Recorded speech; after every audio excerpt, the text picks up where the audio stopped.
Welcome. Hey, Kat. Hi. How's it going? It's going good. I'm excited to be here. This is something different for me. Me too. Yeah. Thanks for joining us, everyone. Usually it takes like a minute or two for people to come in. So if you're joining us, we'd love to hear in the chat that you're here. We are streaming from Restream today on my LinkedIn, Facebook, and YouTube, and Kat's LinkedIn and Facebook. So super glad to have you here with us. And let me start by introducing myself, and then I'll introduce my guest. If you've just stumbled across me, I'm Lauren Lefkowitz. I'm an executive coach. I believe that fine is a trap, and fine is the place that we are and the thing that we say we are when we're actually not fine, but actually saying how we are would be terrible. Every time we say something is fine, our threshold for fine goes lower and lower and lower until we are settling for things that we just cannot believe we're settling for. So that's a little bit about me. I love to talk about leadership and functionality and best practices in the workplace. And I'm super excited to have Kat here with me, who I'm going to introduce poorly because we always talk better about our own businesses than we do about other people's. But Kat is a graphic facilitator, and she does the cool stuff you see in her background, which some of us or many of us have seen at meetings. But it's so often used as just like a pretty demonstration, and then it falls to the wayside. So Kat, introduce yourself, tell us a little bit about what you do and how what you do is not that, which is why we got so excited about talking about meetings so good they couldn't have been an email.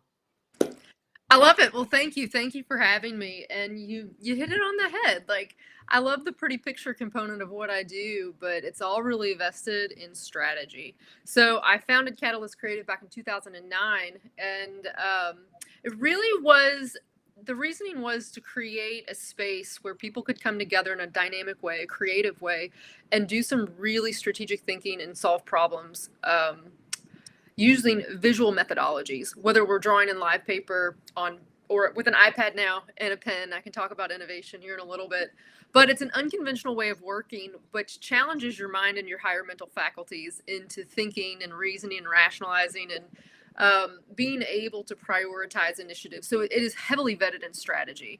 So yes, you said you've seen this happen before in meetings, and it definitely is an engagement tool, and it's fun, and then it falls to the wayside.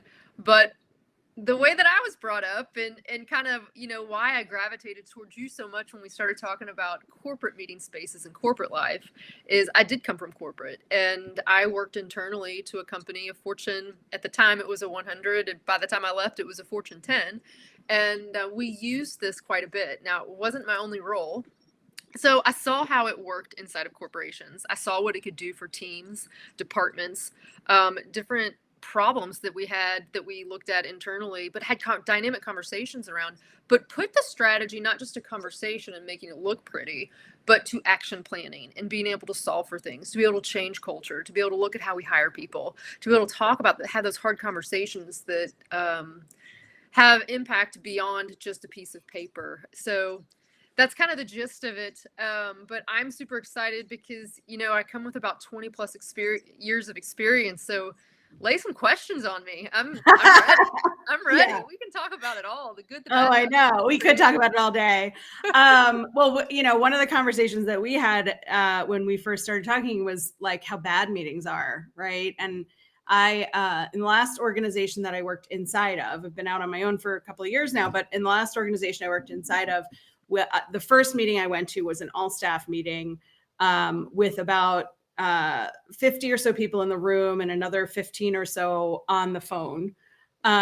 We had a phone system where you couldn't really hear who was talking. You couldn't really always hear if somebody was like just far enough away from a microphone. We had those, triangular shaped spaceship conference phones. And the agenda of the meeting was tell us what your department is doing. Sorry. I know, right? Not time bound, not relevant, right? What it became was, for lack of a more graceful term, a pissing contest, right? Of like, who was doing the most work, who was working the hardest, who was producing the most, who was impacting the community that we were serving the most. And how long could you talk about those things without running out of breath? And so one department who didn't care about that gave a 5-minute update about what they'd produced and sent it on to the next person who spoke for 25 minutes about how hard his team was working, how important his people were, how out in the community they were, how impactful they were, how hard it was, that they were understaffed, right? And on and on and on and on.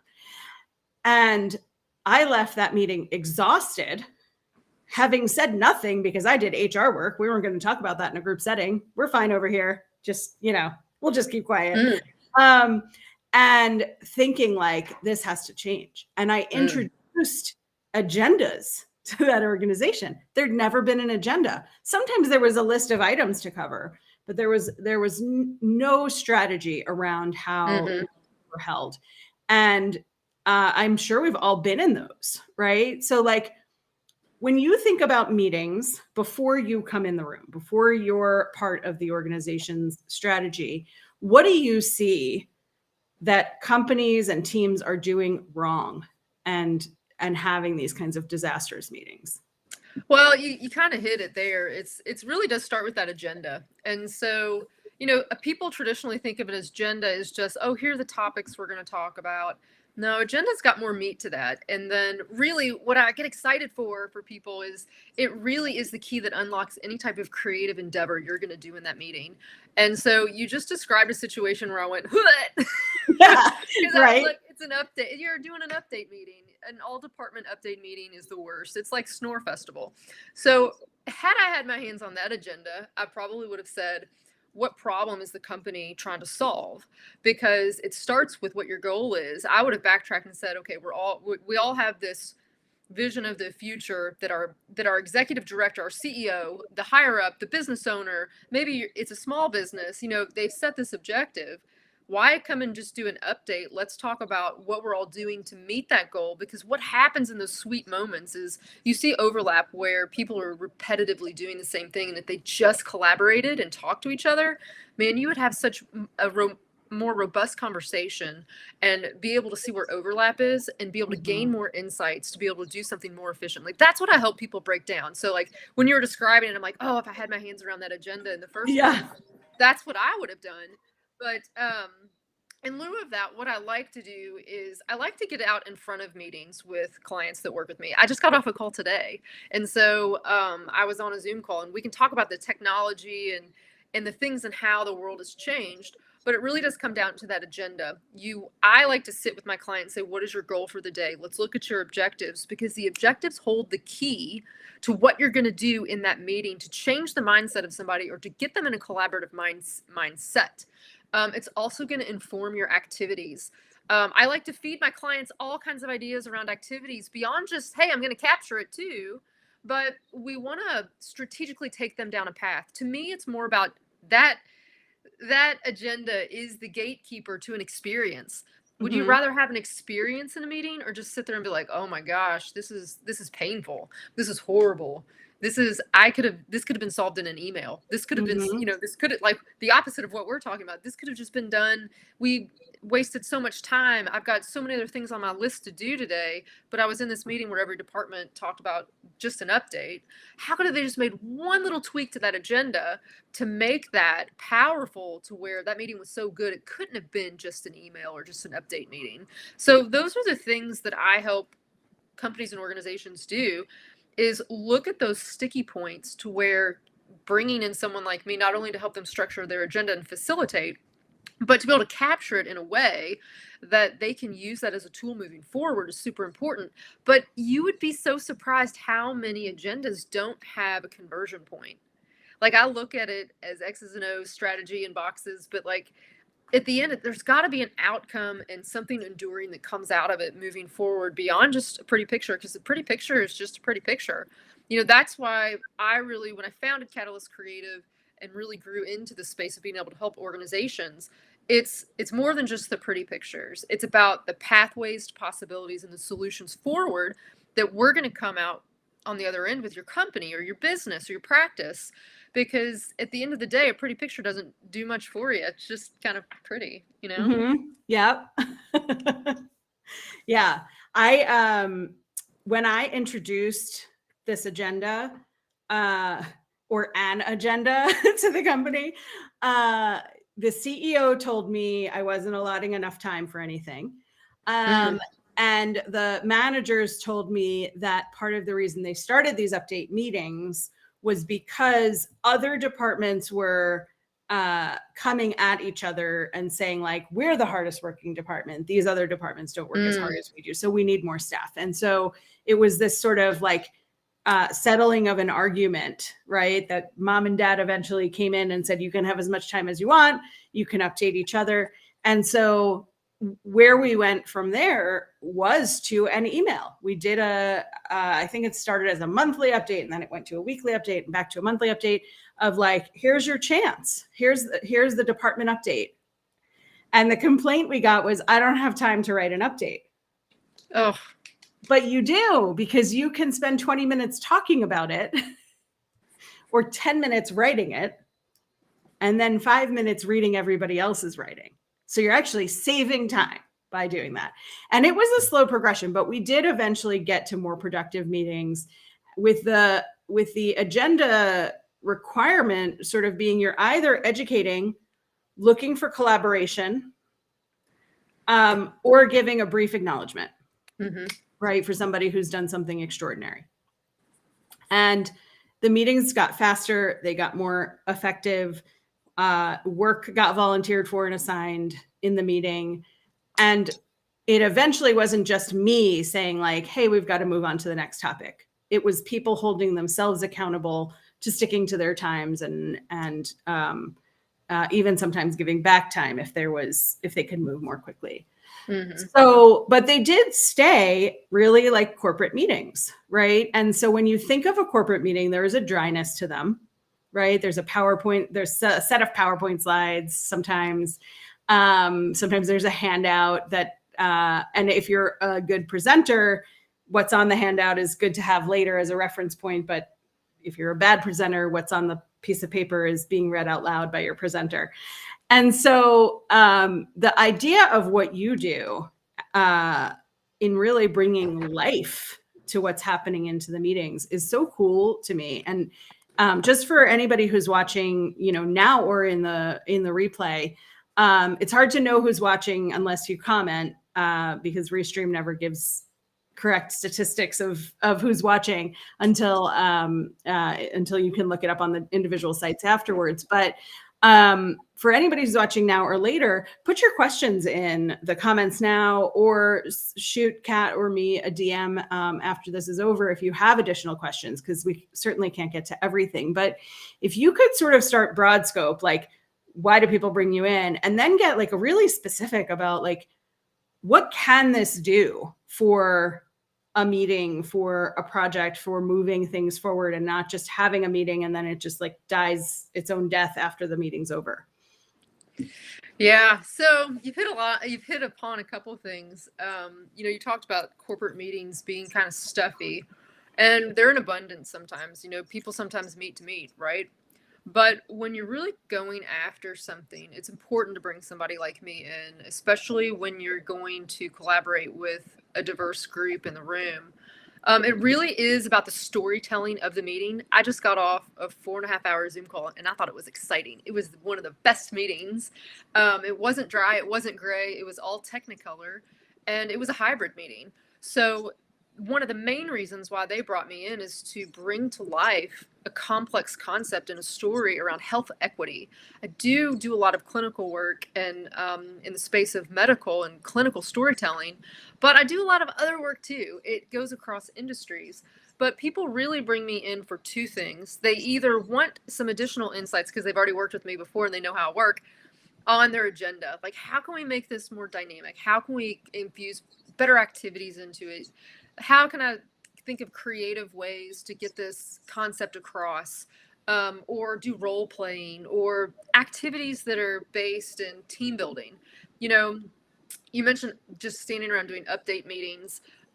This is kind of a side note, and this happens on occasion, but before I even started my company, I was in a corporate environment, and we did just an update meeting in the morning on projects and status. And it was, people started just kind of like showing up late. They weren't coming. And I went to my boss and I was like, hey, can we change this? Like, let's do something different. There has to be some type of mechanism because we're just standing around talking. Can we do something that's more team building and incorporate that into the meeting so we spend less time? We can write it all down, just like you had mentioned in your emails, but we don't know each other very well. Like one component of a meeting is what type of meeting are you having? That's probably one of the first questions I'm going to ask you. Is it a team building meeting? Is it a strategy session? Are we planning? Are we having a dialogue forum? Those kind of mechanisms are really important to know because it takes you into a different modality and a systematic way of thinking about how you're going to set that meeting up, run that meeting, and the outcome is going to be different every single time. You're going to build in different types of activities, things that are going to lead you to a progressive path of your solution. So people really hire me for that component of it beyond the graphic recording. The graphic recording is really just a tool, and it's great for engagement. And the visual behind you, I teach from this quite a bit, so that's why this one is on the board for today. But there are different learning styles that we all have. There's a science behind the graphic recording that I absolutely love, and we all have different learning styles. And graphic recording really appeals to all of them, whether you're an auditory thinker, a visual thinker, or someone who's kinesthetic and hands-on, because what you're doing is upping the level of stickiness in your meeting. You're really elevating that experience to where it's something different and dynamic. But we take it a step further sometimes too, because you're starting to build that experience and the retention of information. I'm a total nerd for the retention of information and how information becomes data and data becomes knowledge and knowledge becomes wisdom, and it cycles through the brain. So like, to me, it's the science behind why we're doing, kind of like a Mythbusters. So that's where all this strategy kind of comes in. And so I want to make sure when I'm helping a team, we're building for all those modalities, and we're really creating at the end of the day an experience, something that they're going to remember, they're going to recall. And then what we create from the visual or the output of the activities, the conversations we have, those are artifacts that are enduring pieces moving forward. And that's what my clients tell me. They come back and say, wow, this is going to live on forever, and we're going to be able to use this as a tool. I want to create something you're going to use as a tool and not just use as a pretty picture that you might not look at again.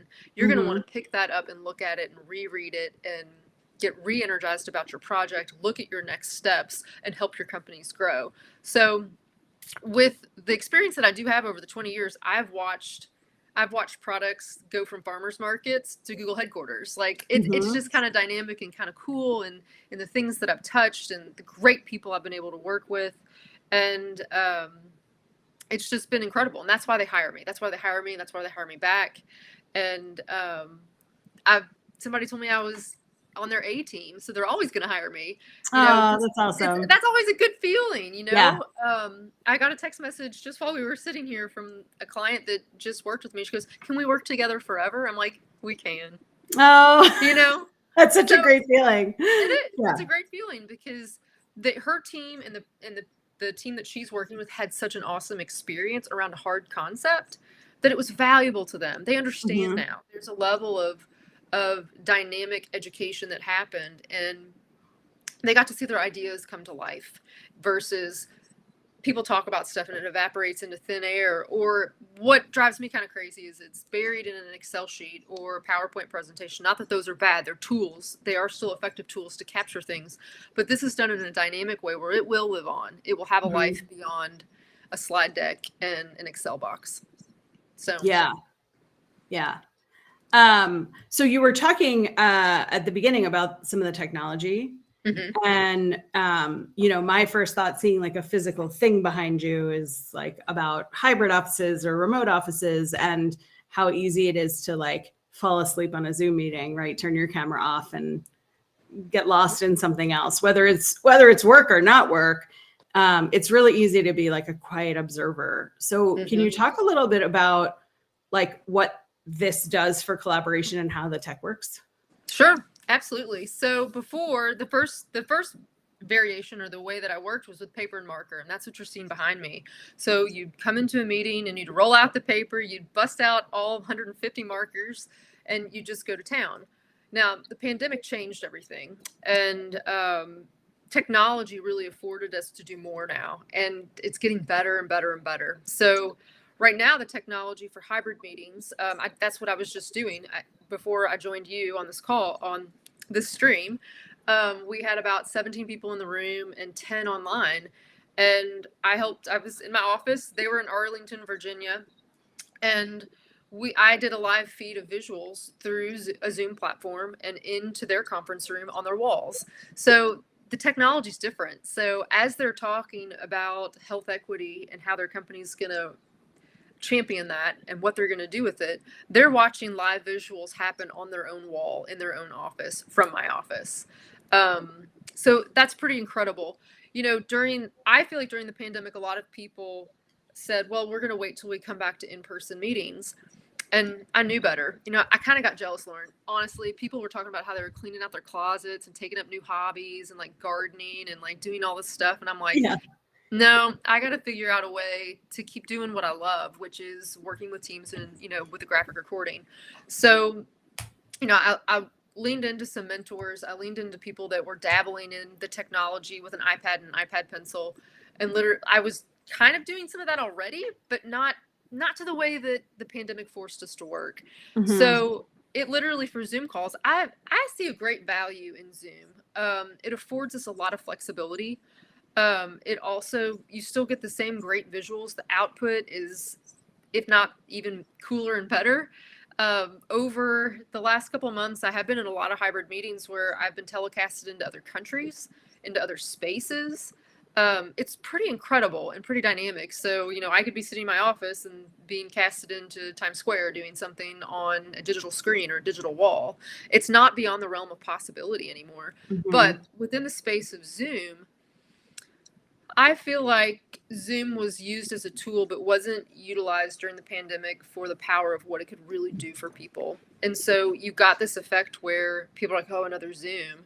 And so it doesn't have to be that way. Mm-hmm. There's, and it gets better. So like you look now at the platforms and they integrate more apps and flexibility to do stuff, but you still have people that their brains turn off, just like they turn off when a PowerPoint presentation comes up. It's just something back in the brain that it just turns off. Yeah. So what's really important, I think, when you have a call like that, is you make strong agreements with, the folks in the room. You're going to be present. You're going to have your screens on. That's part of it. Visibility is really big. And I know people, the challenge there is, well, I feel like I'm always on because I always have to be on Zoom but people, I think, unfortunately, they look at the negative of it. But I look at the positive. I've made some incredible connections with people all over the United States, all over the world. I mean, it afforded me to meet you through Zoom. Like, that's how we originally met, is through, a group. Yeah. It was all based in Zoom. So, I see it as an opportunity, a landscape of opportunity that's not going away. So, you best find some great ways to Zoom because, your company depends on it. The working style now depends on it. Because people the world is getting smaller as it feels like it's vast and growing, but people are finding more efficient ways to work and ways to do things. And that's just one component. I'm happy I'm at the table to be able to give that service to my clients and people that want to work through Zoom. Yeah. What I love about this is that it feels like a uniter, right? Mm-hmm. Like whether you're in an office and you're with the group of people or whether you're remote and coming into the Zoom meeting, there's this like centralized, graphic piece that can draw everybody in that's dynamic and evolving and not just another slide on a PowerPoint. And again, like I love PowerPoint too. I think there's a lot of value. It's a tool. Yeah. But it can be mind numbing to be on a Zoom, see the same faces you see all the time, see the PowerPoint slide come up, probably branded with your company's brand design on it.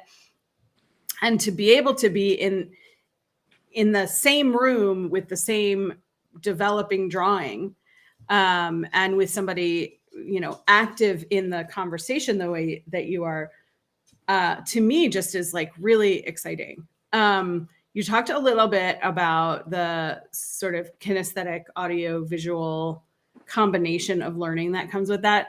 And I'd love for you to talk a little bit more about that because I feel like HR people get that. And coaches get that, but can you talk a little bit about like the distinction between those three different kinds of learning and how this integrates? Sure. I really just wish I could just pull the chart up closer so you could see it. But, So most of the world is made up of visual learners. We all are pretty much visual learners because it's sensory learning. So the sensory part of us are our eyes, our nose, our mouth, our ears. So with the visual component of it, it's I have to consult with my board to know the statistics because it hasn't changed too much. 65% of us are visual learners. Most of us are, but what is in the studies and what you can find is we're hybrid learners now because we're not just one visual learner because we're all hearing things. So you're really starting to build momentum because most of us are, the hierarchy is visual is first, then it is auditory, and then it's kinesthetic. And so, but when you can start to induce things into a meeting that appeal to all of those, you're going to capture everybody in the room. You're not going to isolate yourself to somebody who's just a visual learner. And you say PowerPoint. PowerPoint, yes, it does all the same things, but there are different things you can introduce to trigger that brain that's kinesthetic, auditory, and visual. It's not always just a PowerPoint or a podcast or a recording or, oh, let's introduce music into our call. There are other components that really make that dynamic. And when you can make it dynamic, you're hitting on all three levels. So you're really activating the brain. If you want to get really sciencey and technological about it, the neurons are firing, you're triggering all your senses and you're going to take in more information. You're going to be able to receive more. So that's kind of the component of it. The difference between what is brought in when you're in a meeting space, I believe, is, human beings, we have higher mental faculties. So we have ways that we can reason.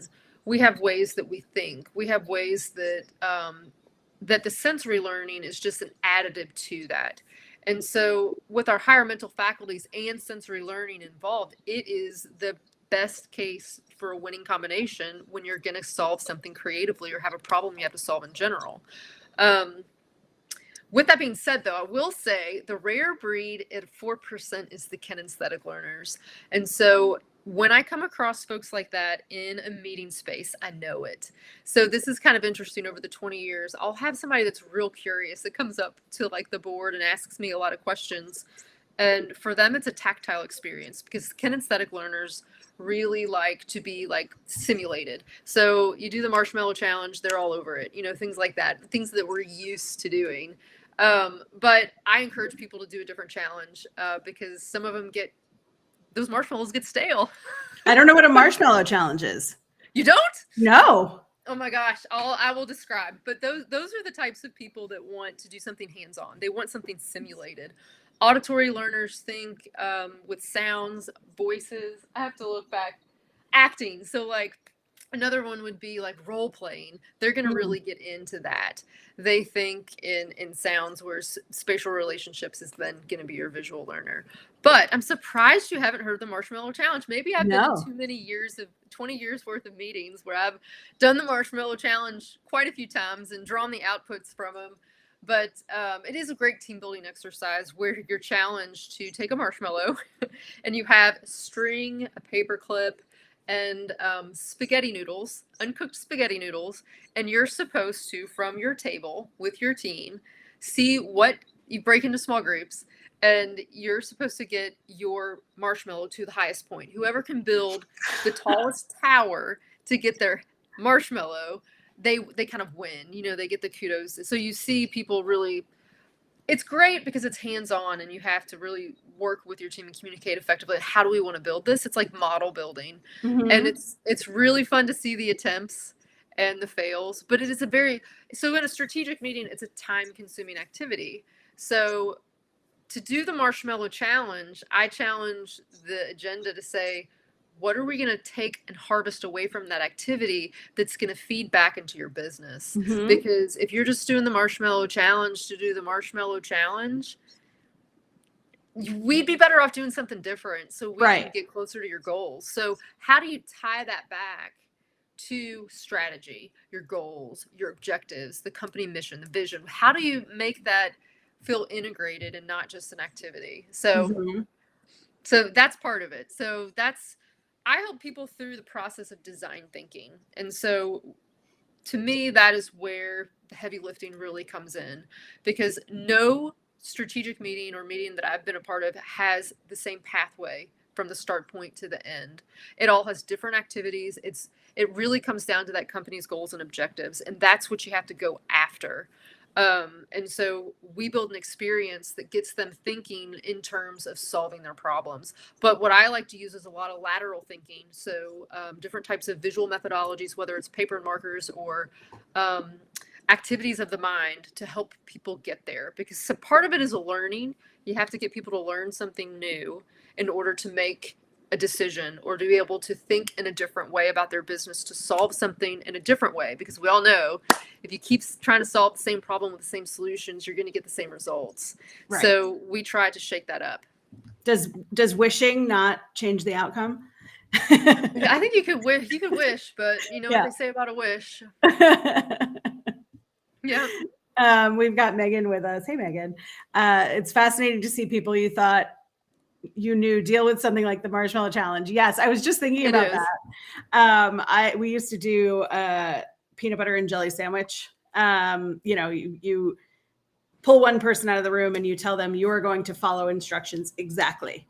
And then you come back into the room, you ask for somebody to come up, and you have in front of you bread and peanut butter and jelly and knives, whatever you need, a plate. And you have the person instruct on how to make a peanut butter and jelly sandwich. So, you say, take out the bread, and the person picks up the bread and takes it out of the room. And the instructor has to say, like, no, come back. And then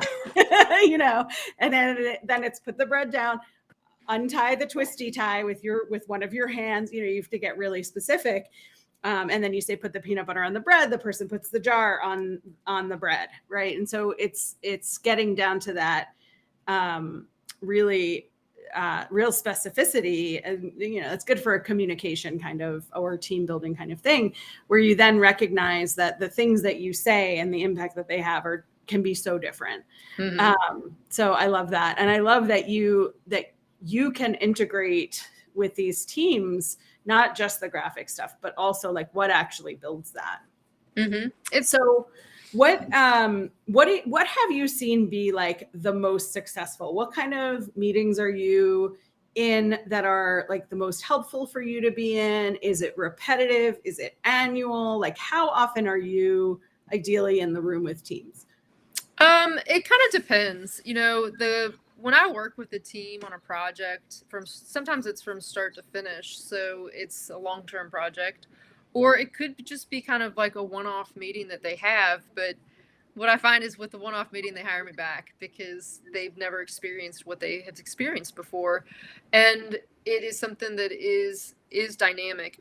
Now, what it's not good for when you're going to utilize graphic recording and visual storytelling is a lot of information that changes. So like if you're going to have a financial call, that's not necessarily a great space for graphic recording because your data is going to change as soon as you walk out of that room. Yeah. So I advise people in their agenda, if they are going to go over financial stuff, that within that section, we talk about the insights around the financials and what is the nugget from the increase or the decrease that they need to focus on for their company. That insight's the most important thing to take away, not the number, simply because the number's going to change. The number can change in the blink of an eye.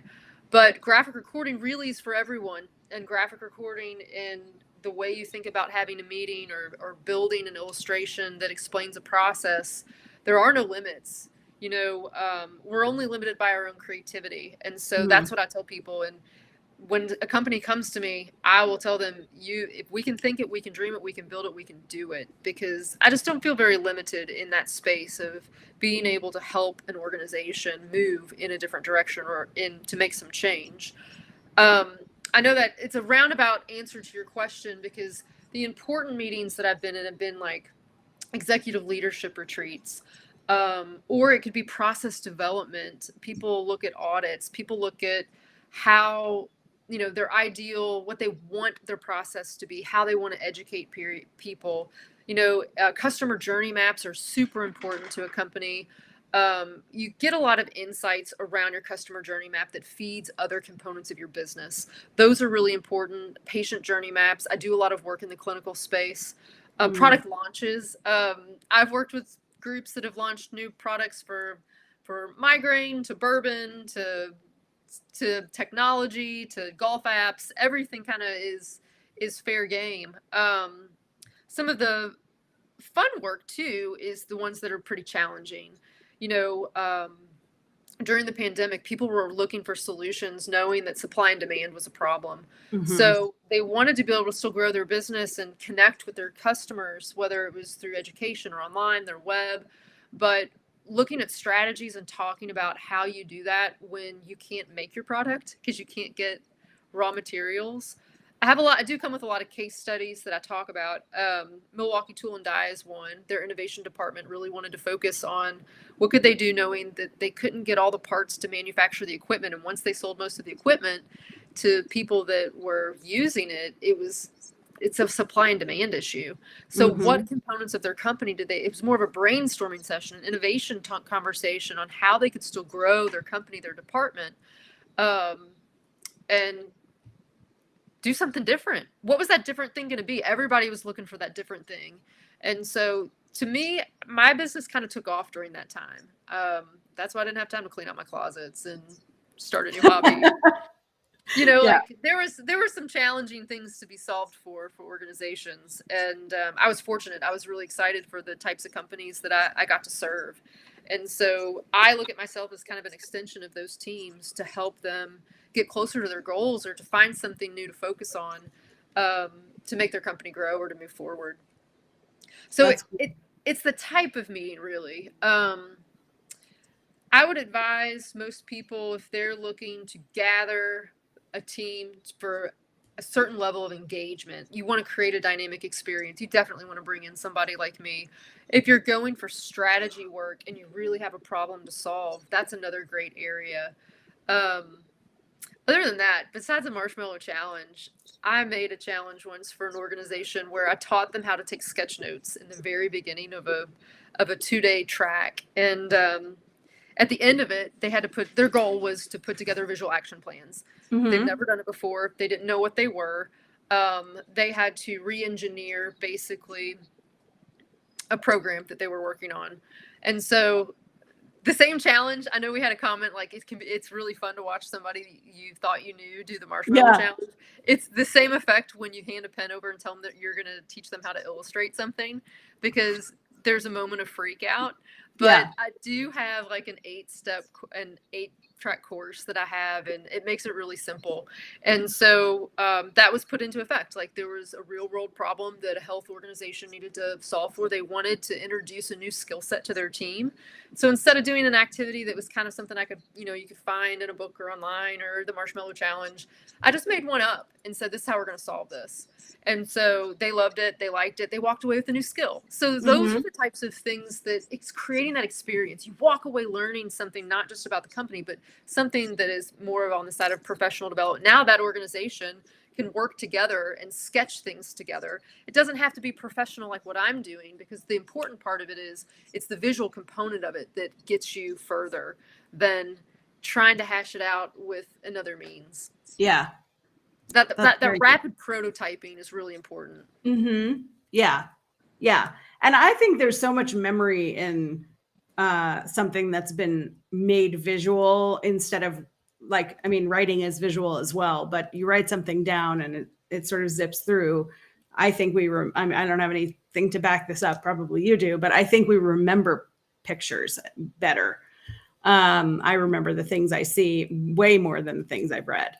Oh yeah, those are triggers. So the secret sauce when I'm drawing for a company and there's 300 people behind me is those visual triggers or those nuggets. Those are the things they're going to remember, and it's a matter of association with word. Right. So a lot of graphic recording is icons and words together, but you can write. I see people do it all the time. They take notes in a notebook, and it's bullet points, which is not bad. That's how we all learned in school. Your topic sentence and your bullet points, your primary point, your secondary point, your tertiary point. You learned how to make an outline. But there's a hierarchy of visuals that you can create too, which then stimulate that brain and it really locks it in. When you can associate something with a graphic, you're going to remember it. It's going to go through that process I told you about, not just becoming information, becoming that memory. And so I call that muscle memory. And those are what is enduring moving forward, because they might not remember exactly what was said in the meeting, but if you can visualize it and you can have it in a format like the chart behind me or the ones that I create, when they go back, there's a retention level. When they go back and see that versus looking at their notebook, the problem is when the notebook, there's not a context to where the ideas came from. When you utilize graphic recording as a tool like that, you get the context of where these ideas came from, because it literally maps it like a story. It's like a giant mind map on steroids. Yeah. So it really has the context to it. So, and what it also has that people don't really recognize, it's the emotion of it too. There's a lot of things that happen at that level when you're having conversations, that it captures the energy in the room, the energy of the topic, and the emotion involved, because we're all sensory people. That's part of the higher faculties, is how we're behaving in a meeting, you know, the energy in that room. So that's why visuals are a great way to represent that through graphic recording. Yeah. So we have a comment from Zonzi, which is, I hope I'm saying your name right. Some of the best communication is short and concise and can be in an email. So yeah, I mean, if you know, my sort of prioritization is, if it can be an email, make it an email. Yeah. If it can be a meeting between two people, make it a meeting between two people, right?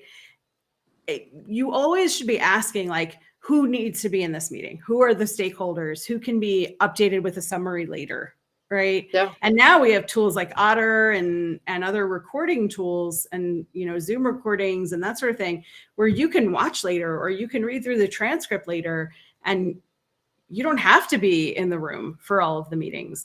But when you're doing a meeting like the ones that you facilitate, where there is planning, preparation, strategy, team collaboration, the value of all being in the room together, and the impact of having a centralized place where you're capturing all of the information and having those visual triggers, I think can be so freaking powerful. It is. And like the comment that was made, you know, a picture says 1,000 words. So paragraphs and paragraphs of an email, if you can capture it in a picture, you're going to make that simple for people to understand. It's interesting now, we do have all this technology with Otter and the recordings, and, you know, what I find though is people don't want to take the time to go back and necessarily watch it again. Oh yeah. They might speed through it and, you know, figure out what time slot they want to go back and refocus on. The interesting thing about the graphic recording is people have told me, I want to go back and read that. I hang it on my wall, you know, so there's a level there of not only retention, but readability, like the compelling piece. You know, people tell me all the time, I would rather read something like this that you create for us over and over again. I'm never going to pull up that Excel sheet again. I'm not really going to look at that notebook, because it doesn't make sense to me anymore. I've taken so many notes on so many meetings. It all blends together. This is really distinctive. So it is that enduring piece moving forward, that you don't have to reread. It's an easy glance. Infographics, I also refer to it as live infographics. It's the way to go. You know, it's simple, complex. It's complex information delivered in a simple modality for people to understand and quickly read. So it's on one page. Yeah, exactly. Kat, thank you so much for being here with me today. I could talk to you for the rest of the day about this, and probably tomorrow too. Where can people find you if they want to inquire about working with you, collaborating with you, hiring you for something? Absolutely. So I am going through a little bit of a rebrand process. So I will have a new website coming up. I'm super excited about it. But you can find me on LinkedIn. And if you message me, I'll just send you a quick video. We can start a chat. And when the website rolls out, I'll have a way you can get a hold of me there too. But LinkedIn for now is great. I'm also on Instagram, because what I do is highly visual, and so that channel for me is pretty important. So what I get to share, guys, because I don't get to share everything I do, just because it's under lock and key sometimes. So I do sign confidentiality agreements with people. So the things I do share, it's because I can. Amazing. Yep. Thank you so much for the conversation. This was an area that I didn't have any experience in other than like having been at a conference occasionally and seeing it used in a kitschy way. And I just love the idea of it really being like functional and productive and in support of building team and strategy. So thank you so much for being here with me. I really appreciate it. And thank you for having me. And thank you for all the people that are going to watch it and have watched it or with us making some comments and giving us some questions to answer. It's been fun. Yeah, amazing. And before we close, just for my end of things, I've recently launched a mastermind for women that is called Beyond Fine. And we meet every second and fourth Wednesday of the month, which is today. So we'll be meeting at 7 p.m. today on Zoom. If you're interested and you haven't seen the event, it's in my featured posts. And I'd love for you to be there if you are a woman in leadership. Thanks so much, Kat. And all right, thank you. Stay on with me and we'll say goodbye. All right, sounds good.